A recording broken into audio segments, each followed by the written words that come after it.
Olha só, gente, a Fiocruz divulgou um alerta sobre o aumento da ocupação de leitos de UTIs. Em uma semana, a hospitalização de pacientes com Covid-19 em São Paulo aumentou 30%. E com a explosão de novos casos, a população busca pela dose de reforço. Aliás, você que está em casa, já tomou a sua dose de reforço?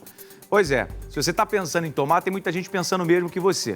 A minha está prevista para tomar no dia 16, mas como eu tive Covid na semana passada, tem que esperar um pouquinho. Né? Você já consultou? Tem um aplicativo, principalmente para quem aqui é de São Paulo, do Poupa Tempo, que você consegue, que ele inclusive envia um alerta no dia que tiver a dose de reforço. Vamos acompanhar essa reportagem, depois tem uma entrevista inédita que eu fiz com um infectologista para mostrar a situação, o que esperar dessa evolução de casos da Covid aqui no Brasil.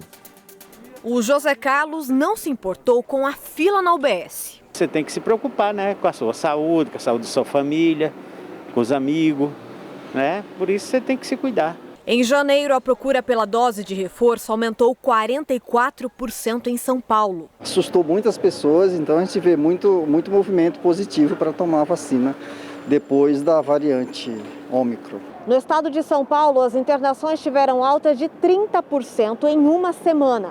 A maior parte dos casos é de pacientes que precisam ser hospitalizados nas enfermarias. Na UTI, 4 em cada 10 leitos estão ocupados. Para o secretário municipal da Saúde, a situação agora é bem diferente do começo da pandemia, mesmo com a alta taxa de transmissão da Ômicron. Para se ter uma ideia, o fator de transmissão das outras variantes era de 1,2. Uma pessoa transmitia para 1,2 pessoas. A Ômicron chega a quase 6. A grande questão que nós temos é o impacto de atendimento de sintomáticos respiratórios na porta das UBSs. Em Pernambuco, 82% dos leitos de UTI estão ocupados, nível considerado crítico pela Fiocruz. Pará, Tocantins, Piauí, Ceará, Bahia, Espírito Santo, Goiás e o Distrito Federal entraram na zona de alerta. A nossa expectativa é que as coisas possam vir a piorar nas próximas semanas, especialmente com relação à necessidade da gente replanejar e fazer um planejamento com relação à quantidade de leitos que vão ser necessários para prestar uma boa assistência para esses pacientes.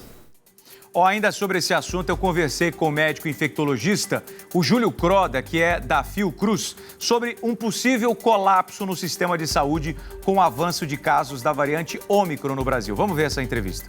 A gente viu na reportagem aí, ô Júlio, falando sobre a taxa de ocupação de leitos no Brasil, que tem subido muito, chegando já a um alerta crítico em várias capitais.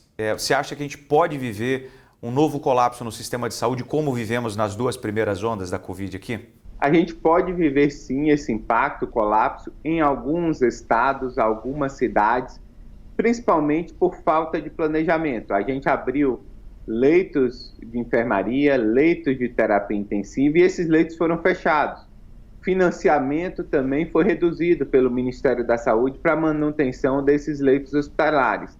Nesse sentido, algumas regiões que não se programaram ou não se planejaram adequadamente, pode viver o colapso, porque com a nova variante, com a variante Ômicron, existe um aumento importante do número de casos e, apesar dela ser menos patogênica, causar menos doença grave, você pode ter um aumento repentino que leve ao colapso do sistema de saúde.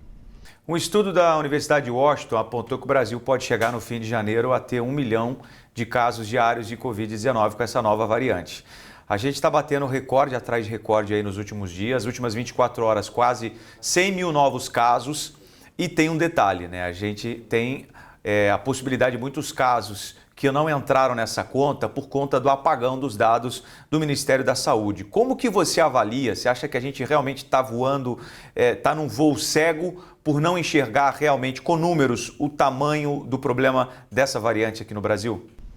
Exatamente, né? A gente está num voo cego porque a gente não tem informação de qualidade sendo disponibilizada pelo Ministério da Saúde para realizar a vigilância. Falta teste já em diversas cidades e estados. Então, a gente não sabe o número exato de casos. Eu acredito que nossa vigilância vai ser baseada exclusivamente em hospitalização e óbito, porque serão dados mais fidedignos da nossa realidade. Então, infelizmente, a gente aprendeu muito pouco né, em termos de vigilância após 2 anos do início da pandemia. E continuamos com problema em relação à transparência para entender o número de casos, problemas em relação à testagem, testando muito pouco, e não sabendo a nossa realidade, portanto, não planejando melhor, por exemplo, a abertura de novos leitos para evitar o colapso do sistema de saúde. Júlio, obrigado, tá? Por nos atender. Estamos com o microfone aberto sempre que você precisar aqui, tá?